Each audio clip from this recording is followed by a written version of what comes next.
जय श्री राधे कृष्ण। आप सभी का आपके अपने YouTube channel VK Mishra present में बहुत बहुत स्वागत है। आइए सुनते हैं पौष अमावस्या व्रत की कथा। इस बार पौष अमावस्या जो कि 19 दिसंबर 2025 दिन शुक्रवार को पड़ा है। हिंदू धर्म में अमावस्या तिथि का बड़ा ही विशेष महत्व माना गया है। अमावस्या तिथि के दिन गंगा स्नान करना, दान पुण्यों के कार्य करने का विशेष महत्व होता है। साथ ही इस दिन भगवान शिव जी का पूजन करना, भगवान विष्णु का पूजन करना, व्रत को धारण करना, इन सबों का विशेष महत्व होता है। अमावस्या तिथि का दिन जो कि यह पितरों का दिन माना गया है, तो इस दिन पितरों की प्रसन्नता के लिए श्राद्ध तर्पण आदि का कार्य भी किया जाता है। ब्राह्मणों को भोजन करवाया जाता है, ब्राह्मण को दान दक्षिणा दिया जाता है। इससे अनंत फलों की प्राप्ति होती है, सभी प्रकार के विघ्न और बाधाएं शांत होती है तथा सभी प्रकार के सुख और समृद्धि की प्राप्ति होती है। पौष मास की अमावस्या तिथि प्रारंभ समय 19 दिसंबर 2025 दिन शुक्रवार सुबह 5:01 और अमावस्या तिथि की जो समाप्ति है वह 20 दिसंबर 2025 दिन शनिवार सुबह 7:14 पे अमावस्या तिथि की समाप्ति है।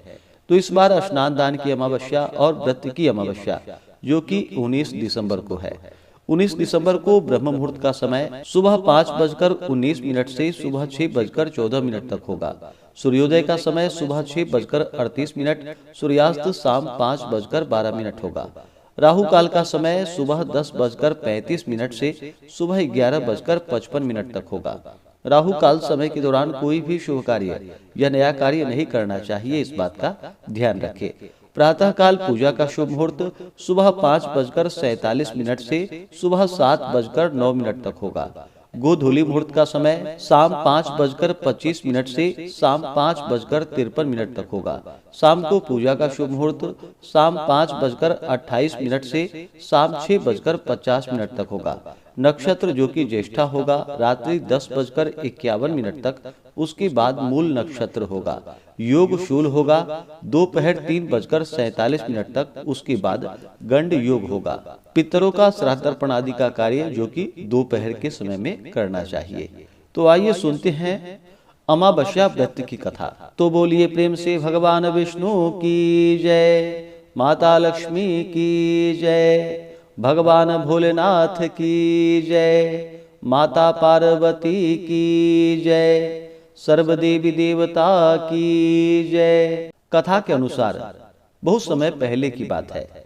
एक ब्राह्मण अपनी पत्नी के साथ रहता था। वे दोनों ही भगवान विष्णु के बहुत बड़े भक्त थे। दोनों प्रतिदिन अपना ज्यादातर समय भगवान के ध्यान और पूजा पाठ में ही बिताते थे। ब्राह्मण का घर धन धान्य से भरा हुआ था, किंतु संतान न होने के कारण यह दंपति अत्यंत ही दुखी रहा करते थे। एक दिन ब्राह्मण ने अपनी पत्नी से कहा कि मैं तपस्या करने के लिए वन को जा रहा हूँ। इसके बाद वह भगवान पर भरोसा और संतान की कामना लेकर के वन में तपस्या करने के लिए चले गए। ब्राह्मण को कठोर तपस्या करते हुए कई वर्ष बीत गए, लेकिन उसे फल की प्राप्ति नहीं हुई। अंत में हार मानकर ब्राह्मण ने अपने जीवन को समाप्त करने का निर्णय ले लिया। अपने जीवन समाप्त करने के बारे में सोचकर उसने पेड़ की डाली पर फांसी का फंदा डाल लिया और अपने गले में बांध लिया। तभी वहां पर सुख अमावस्या प्रकट होकर बोली कि हे ब्राह्मण, तुम्हारे भाग्य में 7 जन्म तक कोई संतान नहीं लिखी है, किंतु मैं तुम्हें 2 कन्याओं का वरदान देती हूँ। तुम अपनी एक कन्या का नाम अमावस्या तथा दूसरी का नाम पूनम रख देना। तुम अपनी स्त्री से कहना कि 1 वर्ष तक सुख अमावस्या का व्रत रखे और अमावस्या के दिन 1 कटोरी चावल भरकर उस पर दक्षिणा रखकर दान करे। सुख अमावस्या की बात को सुनकर ब्राह्मण घर पर आया और सारा का सारा वृत्तांत उसने अपनी पत्नी को कहकर सुनाया। सुख अमावस्या के आदेश के अनुसार ब्राह्मणी ने व्रत रखना आरंभ कर दिया।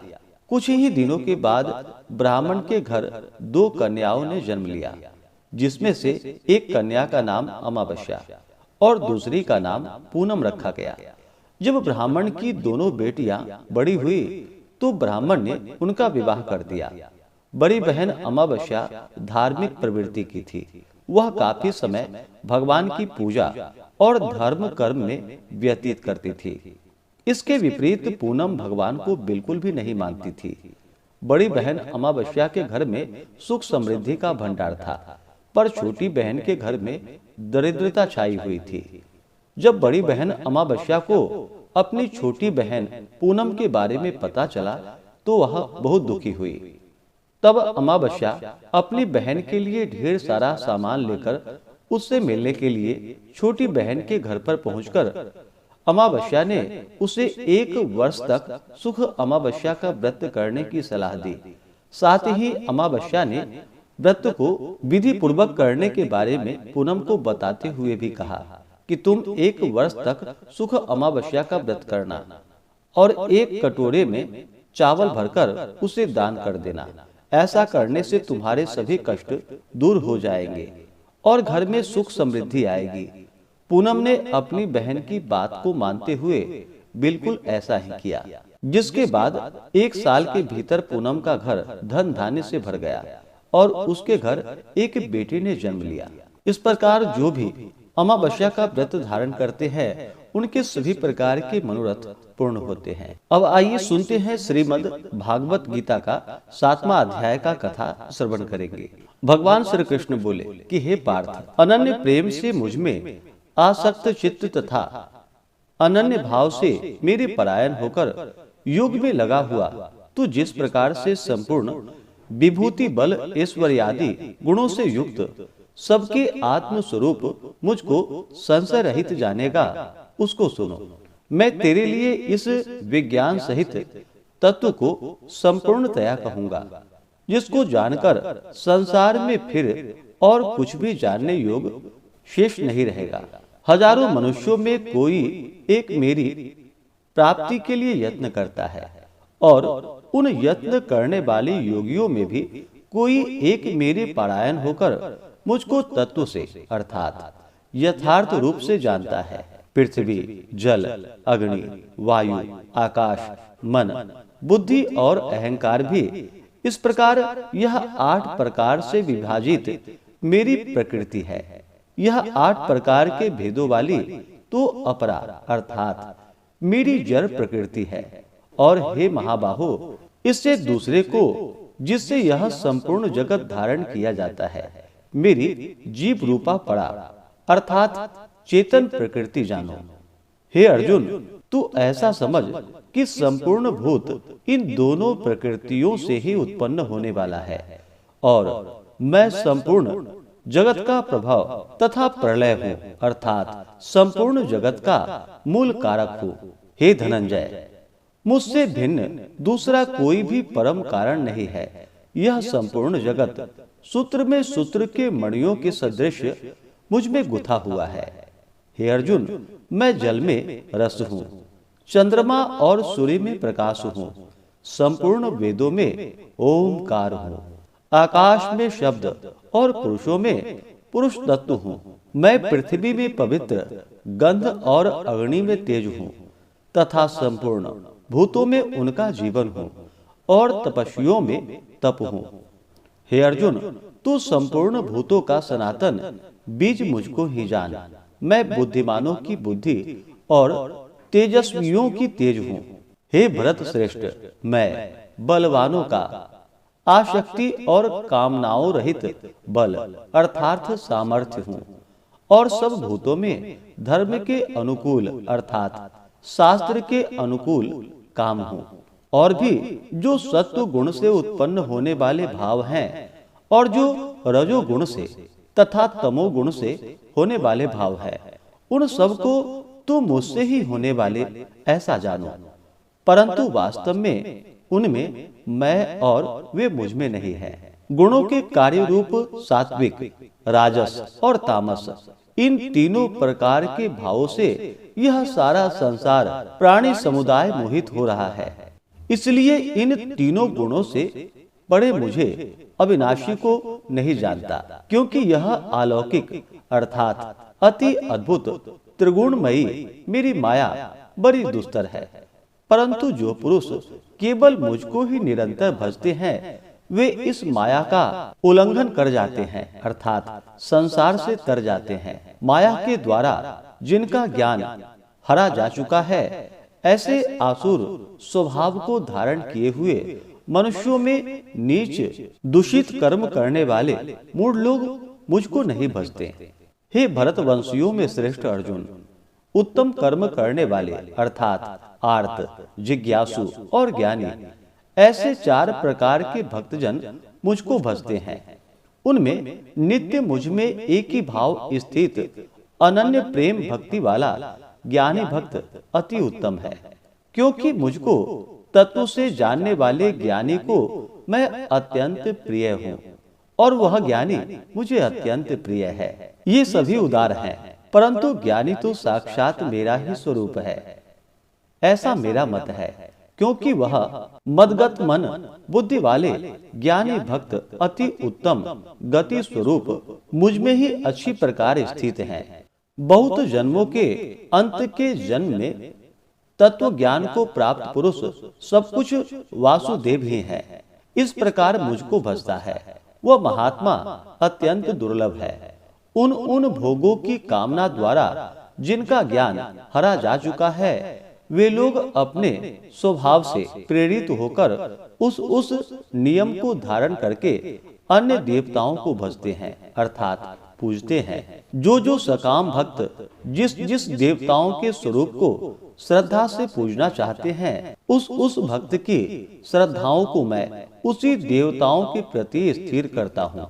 वह पुरुष उस श्रद्धा से युक्त होकर उस देवता का पूजन करता है और उस देवता से मेरे द्वारा ही विधान किए हुए उन इच्छित भोगों को निस्संदेह प्राप्त करता है। परंतु उन अल्प बुद्धि वालों का वह फल नाशवान है तथा वे देवताओं को पूजने वाले देवताओं को प्राप्त होते हैं और मेरे भक्त चाहे जैसे ही भजे, अंत में वे मुझे ही प्राप्त करते हैं। बुद्धिहीन पुरुष मेरे अनुत्तम अविनाशी परम भाव को न जानते हुए मन इंद्रियों से पड़े मुझे सच्चिदानंद परम घन परमात्मा को मनुष्य की भांति जन्म कर व्यक्ति भाव को प्राप्त हुए मानते हैं। अपनी योग माया से छिपा हुआ मैं सबके प्रत्यक्ष नहीं होता, इसलिए यह अज्ञानी जन समुदाय मुझ जन्म रहित अविनाशी परमेश्वर को नहीं जानता, अर्थात मुझको जन्मने मरने वाला समझता है।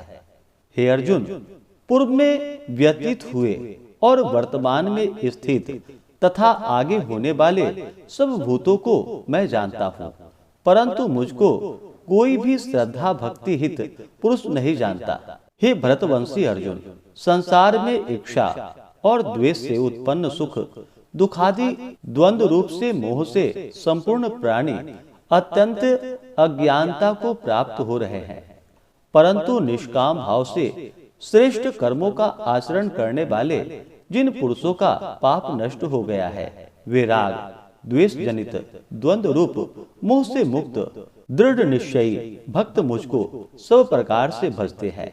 जो मेरे शरण होकर जरा और मरण से छूटने के लिए यत्न करते हैं, वे पुरुष उस ब्रह्म को, संपूर्ण अध्यात्मों को, संपूर्ण कर्मों को जानते हैं। जो पुरुष अधिभूत और अधिदैव के सहित तथा अधियज्ञ के सहित सबका आत्मरूप मुझे अंत काल में भी जानते हैं, वे युक्त चित्त वाले पुरुष मुझे जानते हैं, अर्थात प्राप्त हो जाते हैं। तो बोलिए प्रेम से भगवान विष्णु की जय, भगवान श्री कृष्ण की जय। तो आज आपने पौष अमावस्या के दिन अमावस्या व्रत कथा तथा भागवत गीता के 7वें अध्याय का कथा श्रवण किया। तो आशा करता हूँ कि यह जानकारी आपको अच्छा लगा हो। इसी प्रकार से ज्ञानवर्धक जानकारियाँ प्राप्त करते रहने के लिए, व्रत पूजा के बारे में जानने के लिए, कथा को सुनने के लिए चैनल पे अगर आप पहली बार आए हैं तो चैनल को लाल बटन दबा करके सब्सक्राइब करें, साथ में बेल आइकन घंटी को दबाएं ताकि आने वाली वीडियो का नोटिफिकेशन आपको समय से मिलता रहे। वीडियो को लाइक करें, शेयर करें, सुखी रहें और स्वस्थ रहें। जय श्री राधे कृष्ण। धन्यवाद।